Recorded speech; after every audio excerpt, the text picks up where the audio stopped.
بہت ہی عمدہ انداز میں نے اپنے کلام کو آپ نے سماعت فرمایا. میں ان حضرات سے گزارش کر رہا ہوں کہ جن حضرات کے میں کر لیے گئے لیکن وہ مسئلہ پر موجود نہیں. ہم موجود نہیں ہیں، ہم معذرت چاہیں گے اپنی حاضری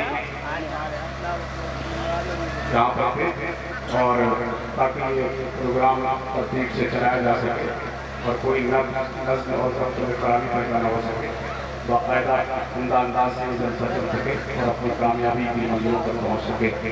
اب نعت نبی صلی اللہ علیہ وسلم پڑھنے کے لیے بڑے ہی ادب و احترام کے ساتھ میں دعوت دے رہا ہوں حضرت مولانا قاری الیاس صاحب مصباحی تشریف لائیں اور اشار فخر سامعین کے گروپ کو محفوظ فرمائیں. لیکن آپ حضرات سے گزارش ہے کہ تھوڑا سا سننے سنانے کا ماحول بنائیے تاکہ پڑھنے والے کا دل لگے، سبحان اللہ الحمدللہ بولتے رہیں اور پڑھنے والے کو داد و تحسین کے گلدستے پیش کرتے رہیں. آئیے ان کی آمد پر ایک زوردار نعرہ لگا دیجیے اور اپنی بیداری کا ثبوت پیش کر دیجیے. بولیے نعرہ تکبیر، نعرہ رسالت، نعرہ غوثیت، نعرہ غوثیت، زیارت حرمین شریفین.